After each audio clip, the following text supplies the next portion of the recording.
chance I can get a bottle of water. Hey, Dave. Yes, sir. Yeah, absolutely. So these go over here. All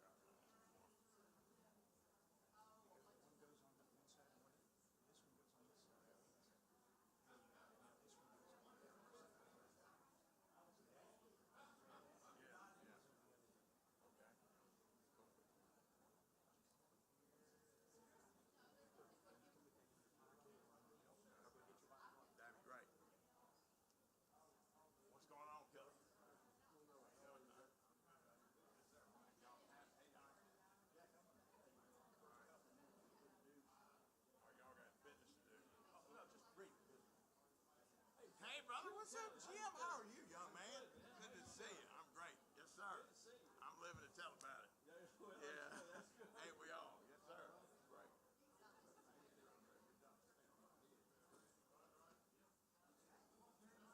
Sure, Jerry. Long time no see, man. You all right? Yes, sir. Hey, honey. Yeah, Dick's daughter, right?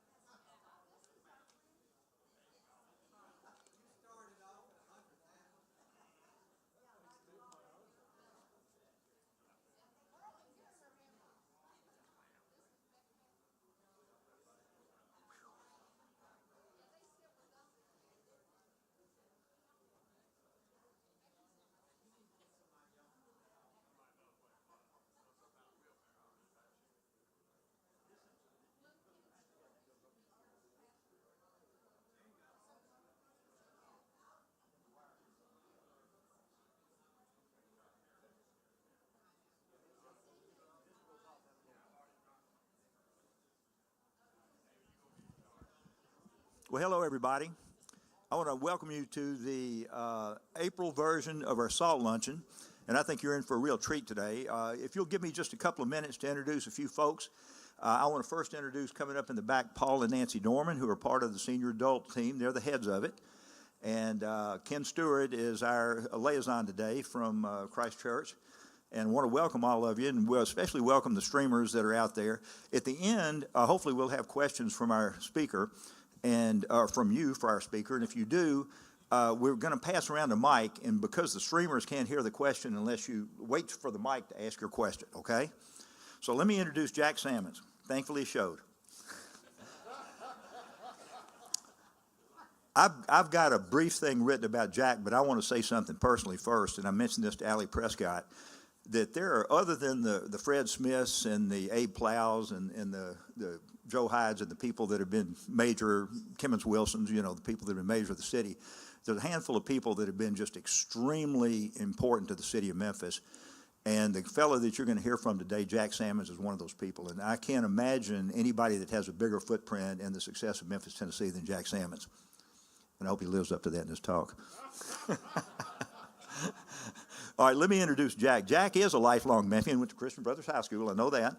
But he's a four-term city councilman, and he served as the chairman of the city council. And under two mayors, Myron Lowry and A.C. Wharton, he was a CEO for the city. He's the president of AmPro, the general partner of Sammons Company LP. He served on the Memphis-Shelby County Airport Authority. He is also on the board of Chickasaw Country Club.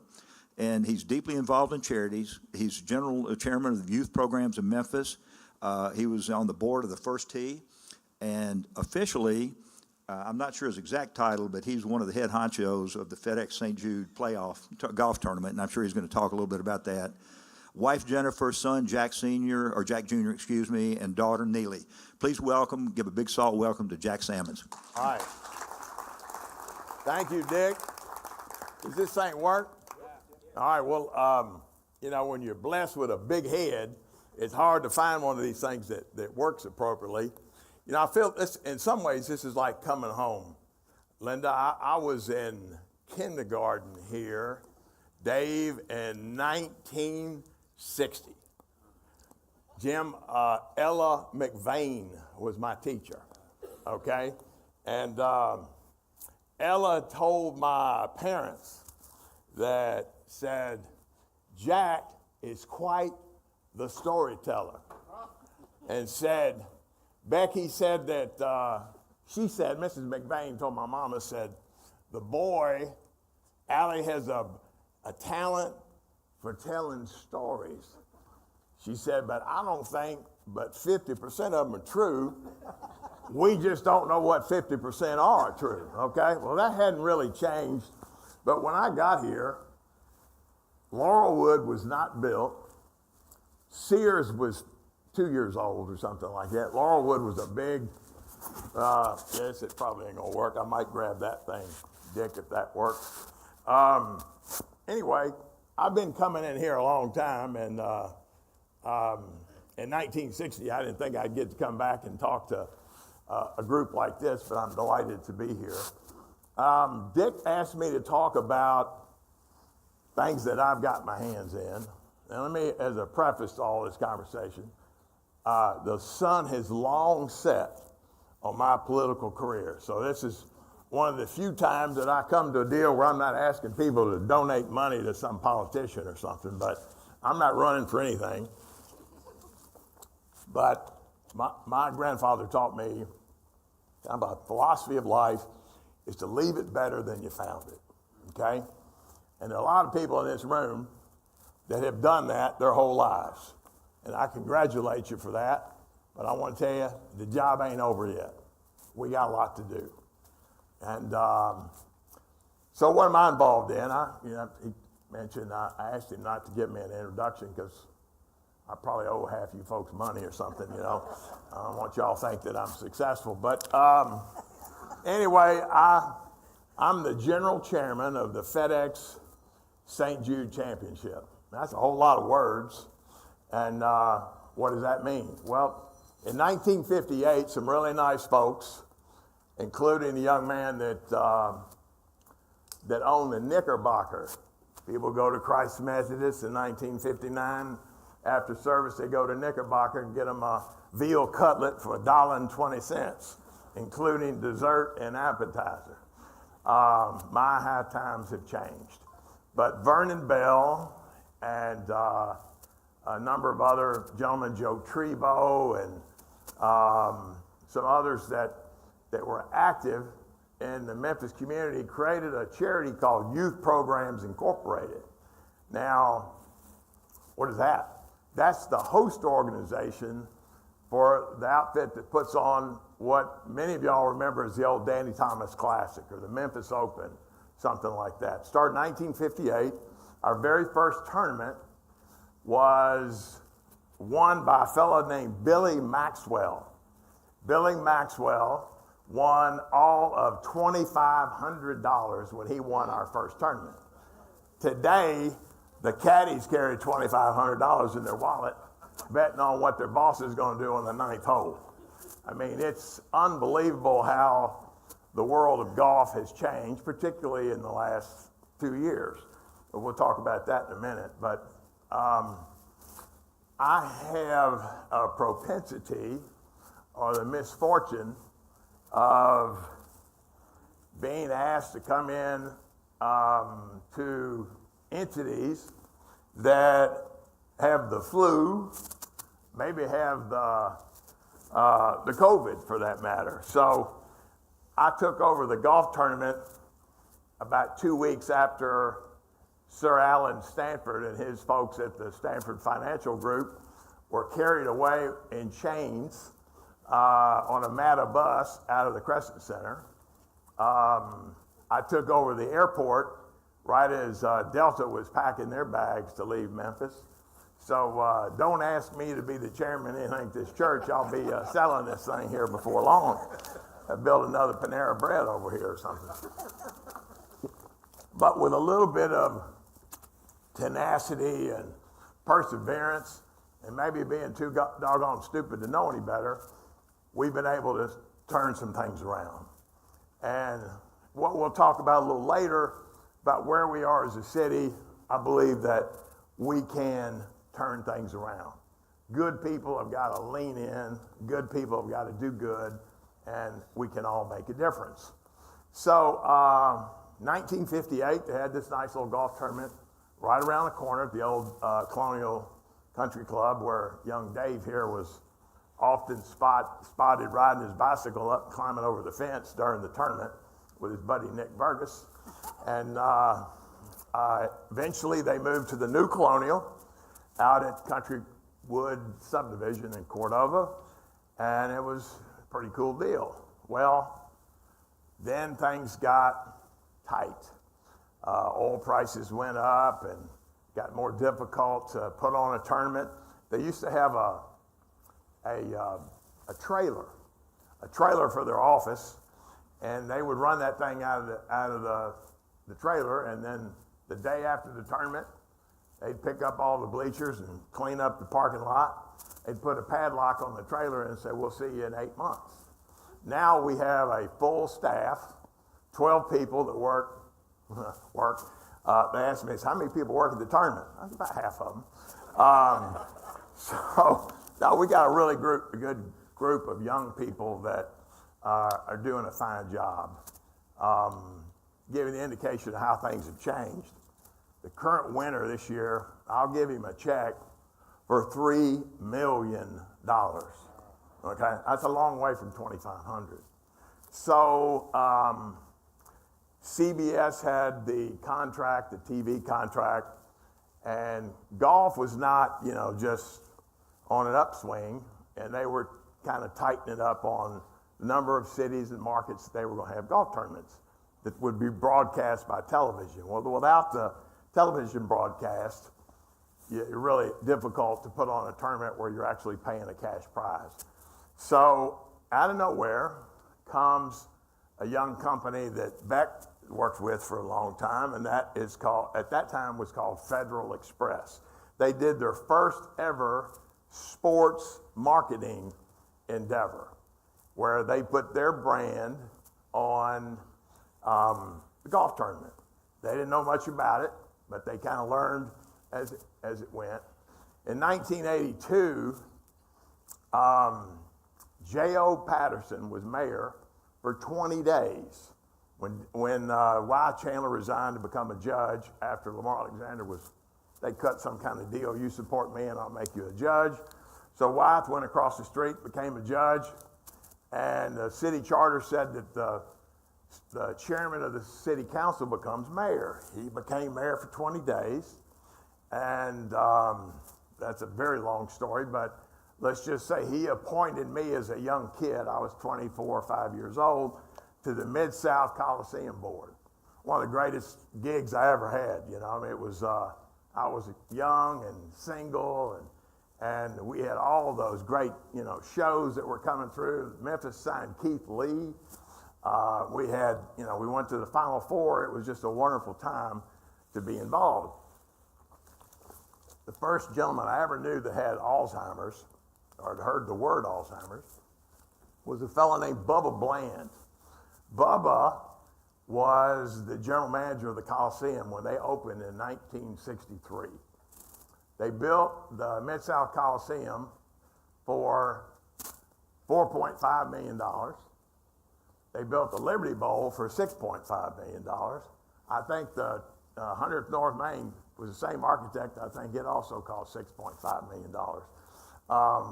Today, you can't build a parking lot for that. So anyway, while I was there, Bubba left to go get help for his ailment, and I was the puppy on the board, and everybody had a different committee. So I got personnel. Nobody wants HR duties. Those aren't fun. So they tell me, "Kid, go hire an assistant manager." So I hire a guy that longtime friend of Allie's by the name of Phil Cannon. And Phil Cannon had been the sports information director at the University of Memphis basketball program. He'd worked with Dana Kirk and some other colorful folks.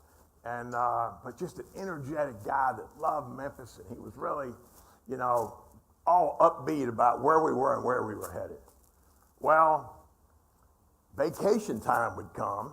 He got 2 weeks vacation. Phil would take 100% of his vacation and go volunteer. "Hey, lady, how are you? Oh, my goodness. Golly. Y'all have some cool people in this group." So Phil goes on vacation, and I said, "Phil, what are you thinking, man? I mean, come on, dude. Let's go to, where are we going? The Bahamas or something. Let's go." And I'm going to be out there, helping those kids. I'm thinking, what an incredible guy that's got such a moral compass to want to do the right thing and take all his free time out there. This was in 82, 83, something like that. Well, in 86, when Federal Express came in, I told Phil, I said, those folks are going to have some money now. They're not going to just need volunteers for 2 weeks. They're going to need people to come to work for them on a full-time basis. I said, you go apply out there, and if you don't, I'm going to fire you because you need to be there and they need you. So sure enough, he went out and applied, and he got the job as media director. And he just kind of ran circles around that deal, and before long, they made him the executive director. So I had the fortune or misfortune of being elected in 1987, a few years after that. So I spent 20 years in the joint at the Memphis City Council, and that's a tough job. If you see kids like Ford Canale, Philip Spinoza, Chase Carlisle that represent this area, thank them, Jerry. I mean, I know they catch a lot of heat, but that is a tough job that nobody appreciates what you're doing. I later got a chance to be CAO. I told somebody that being on the council was like being in the joint. You know, you're locked up, you can't do anything, they don't want you to talk, you just, you're very constricted. Being CAO was like being the warden. They gave you the keys and the gun. So it's a much better job. So finally about 2007, 20 years later, I'm like, Lord, I'm exhausted. And I said to myself one morning, I said, if I haven't thought of it in 20 years, it's too late. It's time for somebody else to come in who's got some fresh ideas and stir the pot. So sure enough, I decided to leave. I get a call from Fred Smith. He said, he's got that deep voice. Hey, I read where you're getting off the council. I said, yes, sir. And he said, what are you going to do with your time? I said, my brother Scotty, he plays golf.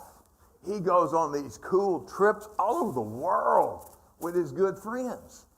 And I've been stuck in committee meetings and budget meetings, going over to Jim at the county building, begging for county money and all this. I've been working. We were getting paid $6,000 a year back then. And we met every week. We met 52 weeks a year back in those days. So now they meet twice a month, which is a much better deal for everybody. So Fred said, golf, that's a colossal waste of time. And so I said, well, it might be, but it's my turn to try it. He said, well, I'm about to spend a lot of money in the world of golf, and I don't play golf and don't know anything about it. I need somebody to be my eyes and ears. How about we put you on the board of the FedEx St. Jude? I said, cool, that'll work. So Phil Cannon calls me a couple of days later and said, hey, we want you to join the board. Wow, what a shock. So Bill Rhodes and I, the just retired CEO of AutoZone, who I think goes to this church, Bill and I were the youth movement at the time. You can think that. I mean, we had a board that was, let's just say, some of them were much older than us. So we go to the meeting. The first meeting, I sit next to Tiger Woods' agent. Who's this guy? And what I'd learned was that FedEx was coming with this thing called the FedEx Cup, where they were going to be the overall sponsor for the entire tour. So if they're going to be the overall sponsor of the entire tour and have their sign up at every tournament across the PGA Tour, they didn't need this little tournament in Memphis. But their agreement with the PGA Tour was that the tour would go find somebody to substitute them so that this important community treasure that we call the FedEx St. Jude would stay here. So who does the tour go out and get? They get Jesse James, Sir Alan Sanford. He was knighted by the king of what was that island called back? Antigua. And he was knighted by the king of Antigua, which would be like getting knighted by the king of Laurelwood. I mean, you could carpet the whole doggone thing. Not that big a deal, but he wanted to be called Sir Allen. And so, again, we'll run out of time. We're going to be here 3 or 4 hours, and I'll try to tune this back some. At the end of the day, I'm a storyteller, not a speaker. I got some notes over here, just some stats that I'll throw at you in a minute. But I was here last week. I don't know why y'all weren't here, Jerry, but I had Achilles surgery November 7th, and Achilles is apparently attached to the brain because it has got me all mixed up.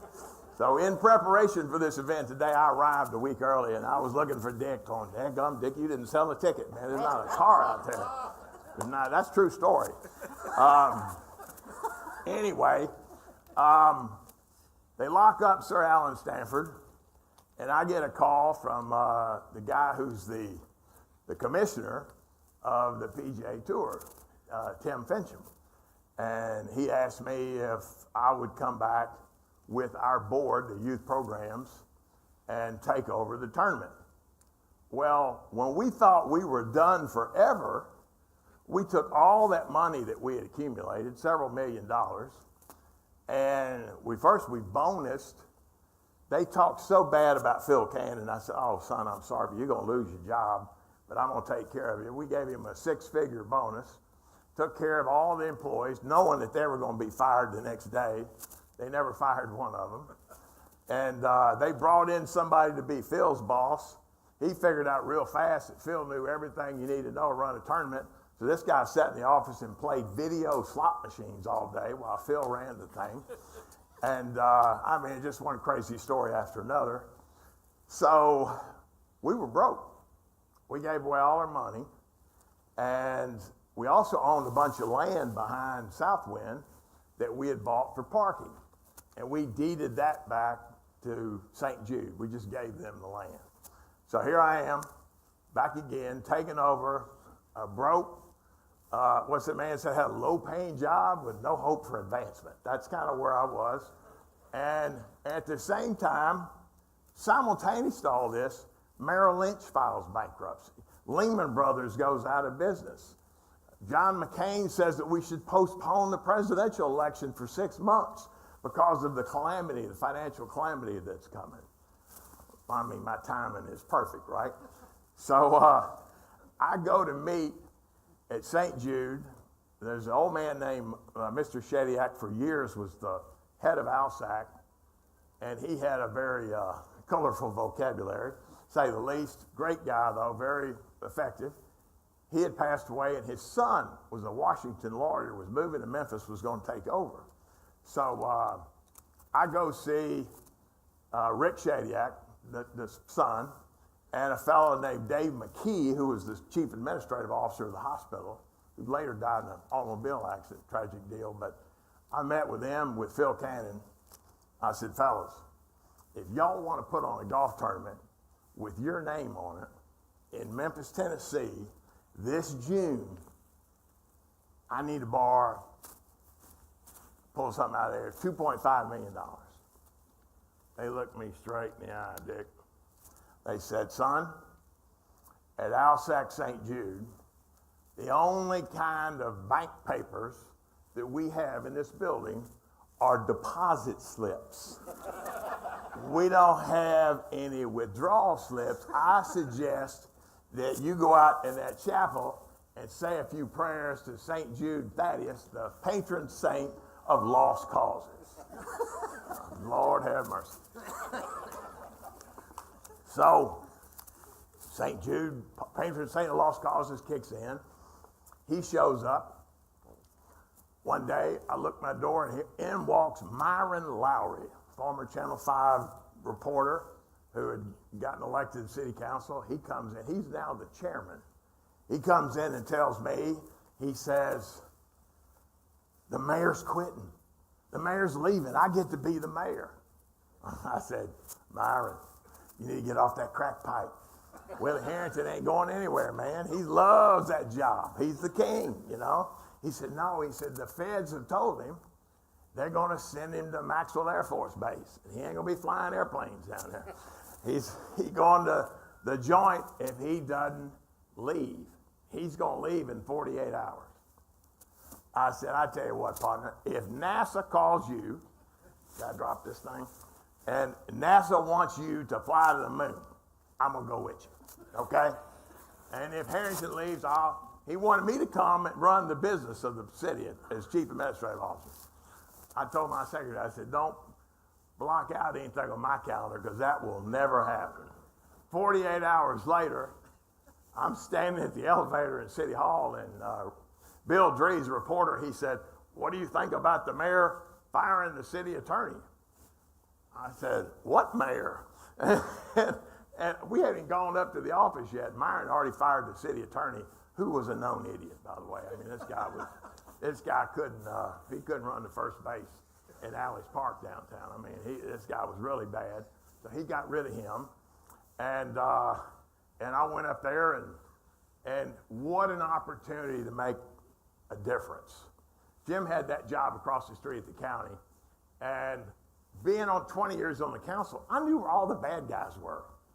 You know, I mean, you can ask a police officer, where are the drug guys? Oh yeah, we got the one in the red house, one in the brown. They know where those people are, because they live that stuff. So I just started calling them in. All right, Jimmy. Thank you, brother. All right, Jimmy, come on in. Need to talk to you, son. Let me ask you a question. You want to throw your keys down on the desk, or you want me to walk you across the street to the U.S. attorney? Boom, them keys start falling on the desk, you know? And it was one of the most rewarding jobs I ever had. So our largest manufacturer in Memphis at the time, still is, I suppose, Smith & Nephew. But where is Smith & Nephew? They were on Brooks Road, right amongst a sea of, I'm trying really hard to be appropriate in my language, let's just say gentlemen's clubs, okay? And that company is owned by a large conglomerate in London, and their perception of Memphis was Brooks Road. So this guy, Joe DeVivo was his name. He was later chairman of the Memphis Regional Chamber. He tells me, Jack, we've got an opportunity to buy the headquarters that Concord EFS built, which is a credit card processing company that made tons of money. So nice that they had sub-zero refrigerators in their executive offices, not in the conference room. Falling down. Story of my life. All right, we'll figure it out. So anyhow, he wanted me to help him put an incentive package together that they could convince the Brits that they needed to move their executive team. I think it's out in Goodlet Farms or something like that. So Bredesen was the governor at the time, and I knew the commissioner of economic development and others. So we got the city, the county, and the state involved, and we were able to help Smith & Nephew move out to that fabulous new building. And I happened to be with Joe DeVivo, the CEO of Smith & Nephew, when we signed the papers, and he looked me straight in the eye. Now this is right in the middle of me, you know, I grew up Catholic, so I'm saying novenas every night, hoping that, you know, money falls out of a tree. So my volunteers like Beck won't go around telling everybody, yeah, we had a great tournament until Jack Sammons ruined it and went broke. But he looked me in the eye and he said, if you ever need anything, you call me. I said, how about breakfast Thursday morning? So Thursday morning at Southwind, I had Rick Shadyac. I had 2 Catholic nuns. I had a couple of sick kids. I mean, I had a mama of a child. I mean, I brought the tear to her to breakfast. And it was going to be hard for this gentleman to tell me no. So if you ever watched the movie The Bells of St. Mary's, where Horace P. Bogartis was the great industrialist that built this fabulous building during the Depression. And Sister Mary Benedict told Father O'Malley, we're praying that Horace P. Bogartis gives us the building for the school for here at St. Mary's. He shakes his head. Sister, she said, oh, wait a minute. Don't lose faith. It might happen. So I asked Joe in the meeting, in the breakfast, for $8 million. I said, I need $8 million to help these kids and keep this very important community asset in Memphis. I've never seen a man choke on scrambled eggs before, okay? So he was like, oh, Jack, I want to, but we're owned by a British company, and, you know, they think of Memphis as Brooks Road. It probably won't work. But let me see what I can do. So about 3 days later, he called me. He goes, all right, Jack, I got you $500,000. I said, brother, that's a great start. I said, just come on. I called those nuns. I said, sister, you're going to have to pour it on now. We got to make it happen. Long story short, they gave us $4 million. They gave me half the money we needed. Then I got Nike, AutoZone, the electrical company. What is that? They're now owned by that AAP or whatever, but I'm embarrassed that I don't remember them back. Anyway, there's 4 or 5 other companies that gave me. It was like building a Methodist church. You get the rich guy to, give you that beginning grant, and then you build on things on top of it. And that's how we put together the money. But then I had to go out on the road and sell coming to Memphis. And this guy said, man, we hear Memphis is hot. I'm like, well, you apparently don't own a television. Have you heard about the internet? I was a young fella from Tennessee. He invented the internet, and then he turned around and invented global warming. Name was Al Gore. He finished second in a race not long ago. And Al has determined with global warming that Memphis is now a coastal city. We're kind of the new San Diego, right on the banks of the mighty Mississippi. And sure enough, we started getting a few more, but I was begging people. Poor Nick Vergas, God rest his soul, we sent more ribs. Tiger Woods was eating ribs every day. Man, we were sending him notes, Tiger, please come to Memphis. That didn't work, but we got a whole bunch of the other ones. And, we started picking up speed. I'll tell you a quick story about how little I knew about golf and what an idiot I am. I got Philip calling us, man, we got a problem. I need to talk to you. Come on out here. So I went out there, and he said, Lee Westwood wants to play in the golf tournament. Works for me. Who's Lee Westwood? Lee Westwood is the #1 rated golfer in the world at that time. So Tiger was sick or hurt himself. Well, sure, yeah, I want him to play. He said, well, there's a problem. What's the problem? To play on the PGA Tour, you have to earn your tour card. There's a lot of ways to get there, but it ain't easy to get. There's like 150 gentlemen on the planet that have one of these cards. And he says, he doesn't have a card. He doesn't have a card? What kind of card? He doesn't have a tour card. I said, did he lose it? And he looked at me and shook his head and goes, no, he doesn't play on the tour. I said, how did he get to be #1 in the world? Well, he plays in Europe. Okay, why can't he play in Memphis? He can't play in Memphis unless he gets a sponsor's exemption. So the tournament has a right to give an exemption to a handful of people. And I'm like, boy, that sounds tough. Where do you get one of those? He said, well, you give it to him. I said, you, me? He said, yeah. I said, well, that works for me. Let's give him one. He said, but there's a problem. I'm like, man, this guy is fraught with problems, this Lee Westwood dude. What's his other problem? He said, well, he's got dirt on his shirt. I'm like, Phil, you drove me all the way out here to Southwind to talk about, we got a filing cabinet. I don't know nothing about golf, but in my office at the golf tournament, we got a fancy filing cabinet full of golf shirts. I said, FedEx him 10 of the doggone things and tell him to come to Memphis. He said, not dirt like dirt, you idiot. He's got the UPS logo on his shirt. I said, does he work for them too? He said, no, he's sponsored by UPS. I said, well, the heck with him. He ain't playing in my tournament. Is he getting feedback or something? All right, thank you, Doc. So ESPN, you know, they'd been around a little bit, but the internet was fairly new. The Golf Channel was brand new. And the headline of the day, Jack Sammons, comma, idiot, also known as the general chairman of the FedEx St. Jude, has declined to allow Lee Westwood, the #1 golfer in the world, to play in Memphis. They're burning me down. Of course, I don't look at the Golf Channel because I didn't play golf, so it didn't bother me. Finally, Fred calls me and goes, look, I don't know Lee Westwood from, what's the dude that sang Proud to Be in the USA? I don't know Lee Westwood from Lee Greenwood. But he said, my marketing people tell me that you've died 1,000 deaths on this thing. And he said, I tell you what, I'm all right with him playing. Just assure me one thing, he won't win.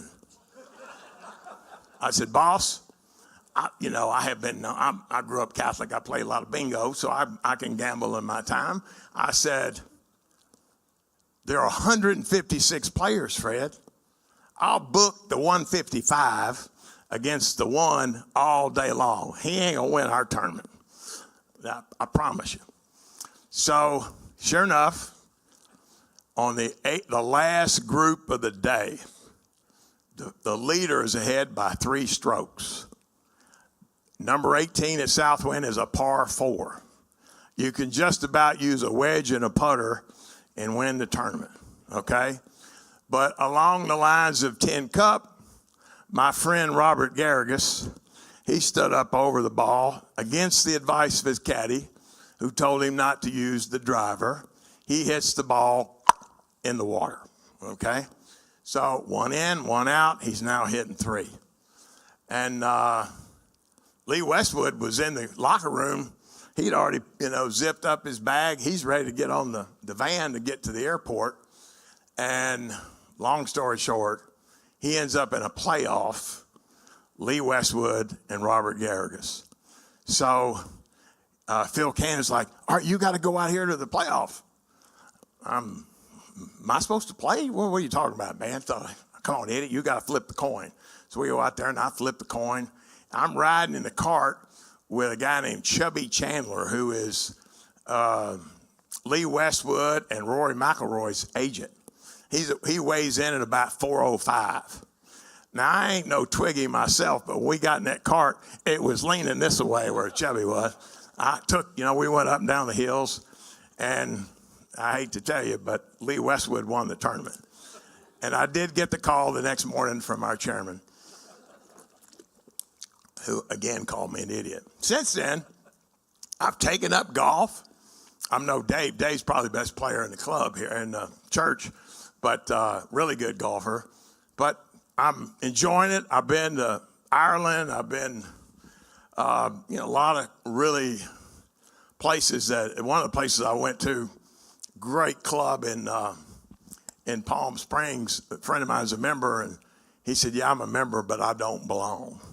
He said, all these folks here got, like 9 commas in their net worth. So anyway, we progressed a few more years, and we weren't quite attracting the golfers that we wanted. Everybody's saying, why can't you get Tiger? Why can't you get Phil and all this stuff? And it was hard work. I mean, I literally was traveling all the time, visiting these golfers, got to know them pretty good, got to know their agents and their caddies. The caddies are kind of like the gatekeeper. Most important lady in the mayor's office is person in the mayor's office is that gal up front. No, he ain't here. Hang up on you. The caddies got a lot of juice.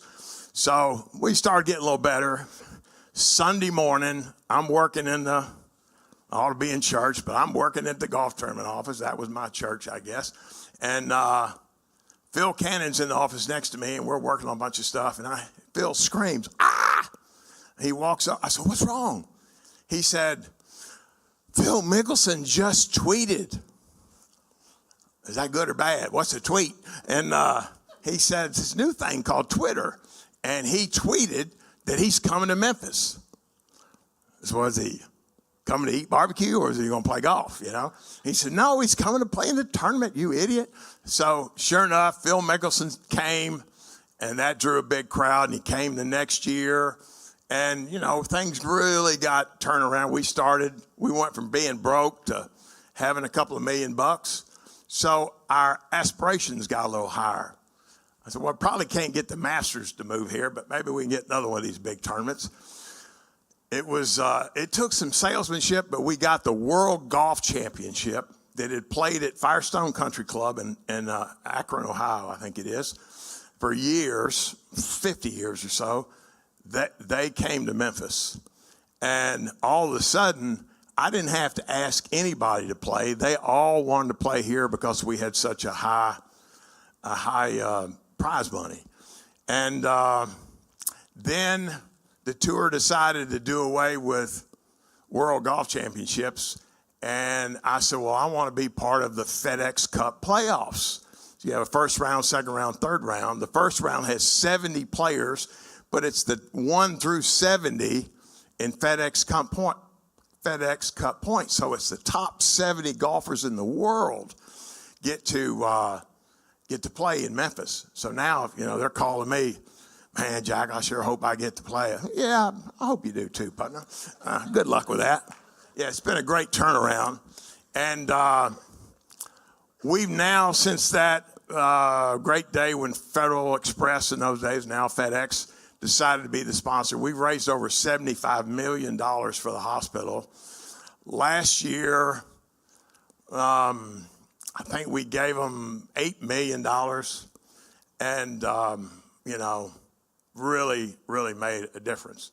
Now, it put some miles on my body for sure, but it's been one of the great experiences in my life.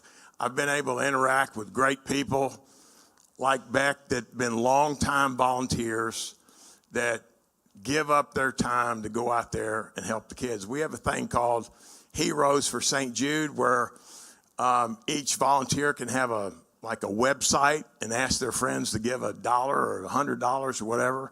And we've raised hundreds and hundreds of thousands of dollars every year through the volunteers. We've got 1,600 volunteers, and they're all like family to me.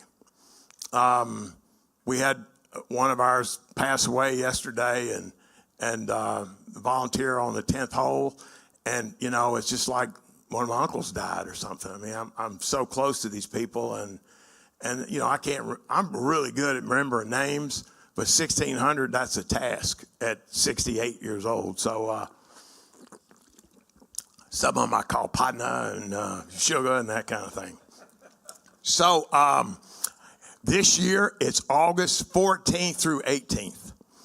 And I plead for all of y'all, we really want to show on television that Memphis is supporting our NFL team. I call it St. Jude Children's Research Hospital. I'm in a steak joint in Atlanta a year ago called Bones in the Buckhead area. And I sit down at a table, and the tables are this far apart. Right next to me sits down Jerry Jones, owner of the Dallas Cowboys. And he said, I was like, hey, Jerry, how you doing? Like I knew him, you know. He's like, you know, you could just see his head was shaking like, I know this guy. Where do I know this guy from? And I said, you remember Memphis? And, oh, man, he went on about Memphis, how much he loved Memphis and how many nights he'd gone to Justine's and all this kind of stuff. And he took his table and he pulled it up next to mine. And we had dinner together. And I told him, I said, Jerry, if you came to me and said, we want to do a swap.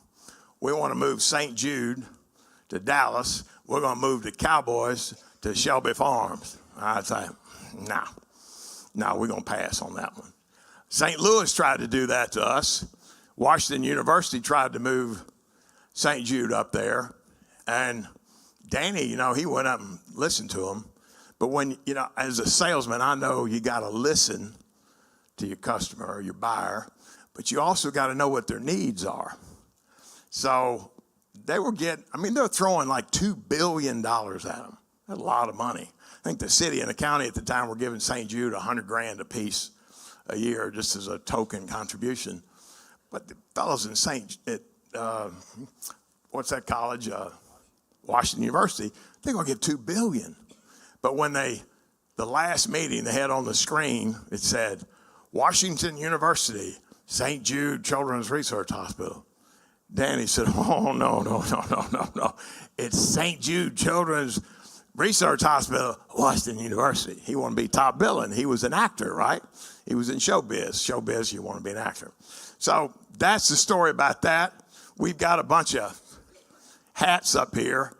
And Dave, I might let you give it to the people you like. You know, that would put you on the spot. All right, we'll figure that out in a minute. All right, the folks at the golf tournament wanted me to. I know you got some questions about the live and all that. I don't have a clue what's going to happen. All I know is I don't want to be in a poker game with a guy that rides a camel up to the casino and he's got a stack of chips that tall. That's going to be hard to compete with him. But there's no shortage of great golfers. It's a young man at the University of Alabama. What was his name, Linda? Dunlap, okay? I mean, this kid's still taking typing class at Alabama, and he beats all the great golfers in a tour. And he was an amateur. He didn't get the $2 million check. He went pro 2 weeks later, but so there's no shortage of, but nobody's heard of this guy, you know? Everybody's heard of Rory and Rahm and all those. John Rahm, I played with him in the Pro-Am, super nice guy. His caddy and his agent, good friends of mine, but they paid him some outrageous $300-400 million to go over there. But I told his agent the other day, I said, you know, y'all went from being the cover boy, kind of like Lady Di used to be at the grocery store, to now y'all are in the witness protection program. Nobody knows who John Rahm is anymore. So at the moment, the PGA Tour is still, you know, the gold standard. And but whatever happens, you can bet we're going to put on the best event that we can for the citizens of Memphis and the golf fans around the world that ultimately will benefit the hospital here that treats what I tell folks all the time, the sickest children in the world for free. If you're not for that, I can't help you, okay? All right, so that's what's happening in the golf world. I know I've got very little time, but I'm going to talk to you about the airport. I had the misfortune of, I was at a meeting at Mile High Stadium in Denver, Colorado. And at the time, our Mayor Wharton, was having let's just say he and the police chief, Tony Armstrong, weren't getting along. And I mean, it was a public dispute. It was really awkward. So I'm at Mile High Stadium during the Super Bowl, but the Super Bowl wasn't being played in Denver. It was being played in Los Angeles. But I was at a meeting at the stadium. The mayor called me. He said, Jack, I need to meet with you. Can you meet me in the morning? I said, sure. Are you in Denver? And he said, no, but I've talked to Fred, and I really need to meet with you. Really? So, okay, well, I'll see if I can. I've changed my plans, and I headed back home. The whole time I'm going home, I'm thinking, y'all remember when Mr. Holloman used to be head of the fire and police? We had a civilian that was the police chief. I'm thinking the whole way home, Jim, that the mayor's going to ask me to be the police chief. I'm like, doggone, my brother's going to have to move out of Memphis. You know, he can't live here if I'm the police chief. So we go to Interim Restaurant over there. We sit down at his little corner table, and he looks at me right now. He goes, let's just get right to it. I talked to Fred. We're going to make a change. We want you to be the chairman of the airport authority. I said, does this mean I ain't going to be the police chief? And he said, what? I said, never mind. So take over the airport, and right as Delta decides to pack their bags, Northwest and Delta filed bankruptcy on the same day with the same law firm in the same city. I'm sure that was a mere coincidence. But the CEO of Northwest actually took over the new airline, Delta, and he came and spoke to the Rotary Club in downtown Memphis and told everybody, his name's Richard Anderson, so you can count on us, Memphis, we're going to grow here. We're not going to ever scale back. And that's until oil prices hit $150 and they decided that they were coming out. I get the call, the official call, on Sunday night before the Monday FedEx St. Jude starts. So I'm pretty uptight. I got a lot of adrenaline running. I got 10,000 things. As Phil Cannon used to say, we're down to our last 10,000 details. I get a call from Delta, and they said, we need to meet with you tomorrow morning. I said, well, you better buy a Monday Pro-Am team, because that's the only way I'm going to meet with you guys. I'm covered up. They said, no, this is real important.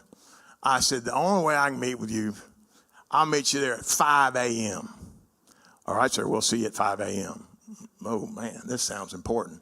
They came in and said, you know, it's like your beautiful wife saying, I'm leaving and I'm taking everything, you know? So I'm like, oh, my goodness. So I got to put on this golf tournament with the knowledge that this is going down. That was tough. So what we got to do, just like the golf tournament, we got to rebuild this baby. And so thankfully, you know, our guardian angel here in Memphis, Fred, calls me in and said, you got to call on these CEOs one-on-one. So first guy I go see is Herb Kelleher at Southwest Airlines. Fred said, you going to love him, he going to love you. I said, really? He said, he's a country boy. He don't necessarily always play by the rules, and he will take a drink. So sure enough, I go into Mr. Kelleher's office. He got a bottle of wild turkey on the table. It's 10 o'clock in the morning. He got 2 glasses. He pours one, picks it up. I looked at him. I said, partner, you're a little stingy there, ain't you? You know, us Tennessee folks, we like a little brown liquid every now and then. So we had we shared some wild turkey together, and I told him some stories about Memphis. My grandfather was Pappy that had Pappy's Lobster Shack, and one of the great storytellers of all time. And I grew up in the jukebox business. My dad was in the jukebox business, and when I was a little kid, Elvis and Jerry Lee and John Cash and all those people would come eat at our home every Sunday, mostly trying to borrow money from my dad. But I told Herb those stories, and he just fell on the floor laughing. He said, son, I'm going to get you a meeting with my man, Gary Kelly, who's our current CEO. See if we can't help you. We'd call on Southwest for 30 years, but they wouldn't come here while we had a hub, Republic, Northwest, and Delta, because the hub carrier would give triple frequent flyer points, cut the fares, and just, you know, push them out. So about a week later, I get a call. This lady, she says, you've got a meeting with Mr. Kelly at the Grand Hyatt Hotel dining room at the DFW airport at 6:30 at night. He's got a hard stop at 8. Your meeting will last 90 minutes. I said, ma'am, let me ask you a question. I said, down there in Texas, at that big old fancy hotel y'all got at the airport, do y'all sell whiskey there? And she walked, well, of course we do. So good. I ain't worried about my 90 minutes then, okay? So the airport guys were like, oh, you know, we need to put together this presentation. I said, no, we ain't putting nothing together till I learn who my customer is. I want to know everything I can about it. Gary Kelly been married 9 times. I want to visit all 9 of them girls. I want to know everything I can about Gary. Then I want to know who's going to be in the meeting. Is he coming by himself? Is he bringing somebody? Who are they? So I found out he's bringing a guy named John Kirby. John Kirby is the global network planner for Southwest. He be the man. Like Jerry Clower said, I be the one that run with the football. He said, he's the man that decides where their planes go. That's the cat I need to talk to. I also find out that John had been in a horrific car accident 18 months prior, and he's coming back to work that day, his first day. I had a buddy of mine, it's a bill collector. He can find out, he can tell me what size underwear I wear. It's unbelievable what he can find out. This is long before all the internet got so sophisticated. He says both these guys are garage band boys. Well, being from Memphis, I knew what they think that they're the next coming of Justin Timberlake or something. So sure enough, I go to Gibson and I get them to build me 2 guitars, put the Memphis Airport logo on it and the Southwest Airlines logo on it, and put all the lacquer on top of that they can find. So the 6:30 dinner winds up about 11:45, okay? And at 11:45, I get up and I say, I got something for y'all. And I go over there and I pick up these 2 cases. I give one to the CEO. I give one to John Kirby. John just breaks down in tears. Just the emotion of the moment.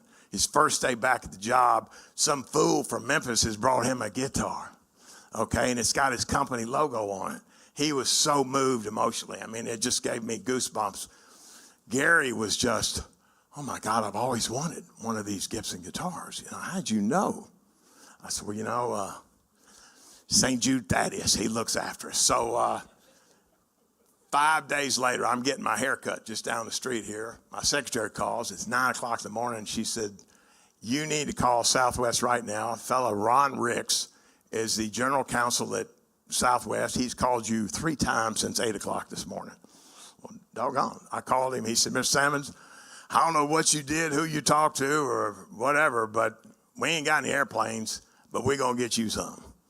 And they canceled their service in Jackson, Mississippi, and that was the beginning of that. So, and we had another deal right after that. I know I'm out of time, but we United. Fred calls me one day, and at this point, Jerry, I'm playing golf. He says, where are you? He knows where I was. I said, I'm in Las Vegas. He says, I guess you have those things you call your sticks with you. Yes, sir, my golf clubs. He said, well, be at JFK in the morning at 5:30. I'll have a black car pick you up. You're going to play 18 holes with the network planner of United Airlines. I said, cool. Have you got a bird that's going to carry me there? He said, that's your problem. Hung up on me. I go on the internet. Sure enough, Delta had a flight, a red eye, leaving Vegas, lands in JFK at 5:15. I go out there. I didn't look nice. So I go out there. I get in the car, and the guy says, well, I've been instructed to take you and get you hosed off. So they took me to some club somewhere, a country club, and I got to take a shower and had 18 holes with this guy, and all of a sudden the United ad flights. I went to American when American merged with American West, and they weren't meeting with anybody. So we had some influence, got a meeting scheduled, and there's like 12 of them and me. And they said, all right, we're meeting with you. What do you want? I said, I'll tell you what we need to start with. I want nonstop 787 Dreamliner service twice daily to Dubai. And a little kid on the end of their table goes, I think it's a great idea. We need to do it. I look down like, that boy must look like me. Remember, he's kin to me or something, And I was just starting out with a joke, and I said, well, we got to have service to the West Coast. We need New York service. We didn't have anything. I mean, when Delta left, we were out of business. And this kid kept saying, yeah, that's probably a good idea. Well, he was like the whiz kid. It turned out he was from Germantown. He went to Germantown High School. He grew up here. And he helped us a lot with American. And American is now our largest carrier. They're bigger than Delta is. We have 32 nonstops a day, and mostly going to, all the airlines' big hubs. We're working on some international flights. Now we go to Cancun and places like that where you have to go through customs. We did have Air Canada until the COVID hit, but the COVID crippled the airline business. The government has propped up the airline industry forever. And I'll tell you that if you took all the revenues, for you business-minded folks, take all the revenues in one column on a 2-column accounting paper, and all the revenues since those bicycle repairmen in Kitty Hawk, North Carolina, flew their little bird, ever since then to today. Then the second column put all the expenses in the history of the industry. Expenses exceed revenue. It ain't a good business. But it's an important one. And to be a vibrant city in America and the world today, you've got to have robust air service, and you've got to have clean water. Well, we've got one of the finest deposits of clean water in the world, and that's going to be the new oil. That's going to be what people will be chasing. The airport, if you hadn't flown in the last 2 years, we've got a brand new terminal, Terminal B. We've got high ceilings. It's 3 times as wide. We've got glass. When the sun comes up, it darkens like sunglasses. And it's called Smart Glass. It's made actually in Olive Branch, Mississippi by a company called View. We've got moving sidewalks. We've got new restaurants. We've got all kinds of fancy artwork. But the old building that was built in 1963 for $6.5 million is tired, and it's not seismically treated. So if one champagne glass falls when the earth shakes, they'll all fall. So we've got a plan to expand the building out into that first lane, and more room for people to wait in line. But we're going to triple the number of security aisles that you can go through. When the airport was built, they hadn't started hijacking planes to Cuba yet. So they had never thought about TSA, and certainly it was, 4 decades away from the World Trade Center falling. But now that's part of airfare. We are blessed to have the largest cargo airport in the world across the street that pays most of our bills. And FedEx has to pay a federal tax on every gallon of jet fuel they buy. We built a pipeline under the interstate that goes all the way up to the airport and then feeds those airplanes from there. I don't know, this is the last thing I know we got to go. And they pay like 77 cents in tax. They buy over 1 million gallons a day. So imagine all that money that's going to Uncle Sam. Uncle Sam takes a big haircut, and then we apply and beg for money to come back and use that at the airport. So that's how we built the parking garage without debt. That's how we built the new terminal, and there'll be other things. So next time you ship a package, please ship it FedEx. If you ship it brown, you're stealing from yourself. A lot more we could talk about, interesting times in Memphis, but we're going to work through it. With folks like the people in this room, I'm convinced that Memphis's better days are ahead of us. And, the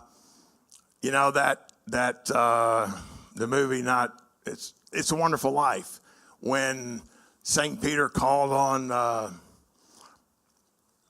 Clarence, he says, Clarence, I need you to go down and look after a fellow named George Bailey.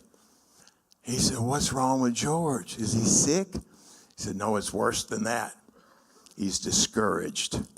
Right now, a lot of us are discouraged. Let us keep that smile on our face, take one step forward, and, help each other and we will build a better city. We've just had between the pandemic and what happened with the George Floyd and all these other things happening around the world, it's been tragic. And Memphis has been a big victim of all that. But we will come out of it like we came out of yellow fever and Dr. King's death and the RCA plant closing, International Harvester, and all those things that people thought, oh my goodness, we'll never survive. And we've done very well. So it's been an honor to speak to y'all. I'm glad to be back in my old stomping grounds. None of this was even thought about being built. The church was the far building close to the curb over there towards Laurelwood. And when did they build the big sanctuary? In 1970 or something like that? I don't remember. When was it? 65. Wow. Anyhow, y'all got any questions? I'll stick around for a little bit. I know y'all are hungry and want to eat lunch. But been an honor to be here. And Dick, thank you for inviting me.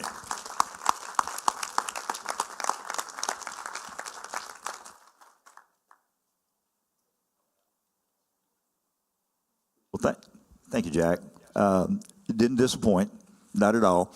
And, you know. A bunch of toys here. I don't want to know how y'all want to distribute it. I don't want to hurt anybody's feelings. So We'll figure it out. We're going to have lunch in just a minute, and we're going to save questions because we're running a little bit long. Not surprising. But I know you'll want to talk to Jack. Jack, thank you so much. I'm going to have Ken Stewart come up and just pray for the meal, and then Jack, pray for you, if you don't mind coming up here too. Well, Jack, I know we do have people here who might be able to help you on your storytelling a little bit, because. But thank you so much. I always love, and I know we all here, I always love the richness that people bring about who we are in Memphis. I've been here my entire life as well, and thank you for sharing the richness of who we are in a way that reminds us that we are all really just country at roots. Thank you so much. Let me pray for us. God, thank you so much for the joy of your presence in our midst. Thank you for Jack and for his faithfulness to you, to the city, for the way in which he has chosen to serve others, and that has been a blessing to so many around. Pray that you would nourish us in our fellowship around table and with the food that you're given. And I pray that we may honor you as well as we seek to serve others and to glorify you here, but also throughout our city and our communities, that we may bring the joy of Christ to all those we meet. In Christ's name we pray. Amen. Thank you, Ken. Thank you. Now, we have lunch in the back. Debbie Allen and her staff created. Thank you so much, Debbie. What we have, there's no charge for the lunch, but the cost of the lunch is $8, and we just ask you to, if you will, just make a donation to cover the cost of the lunch. If you can't make it or don't have it, don't worry about it. There is no charge for it, but feel free to go back to the back and get you something to eat. Jack, I hope you'll stay and eat with us too. And I love the Southwest Airlines story, because that's such a big winner for Memphis. But again, Jack, thank you for coming. I know you're a busy man, but thanks for being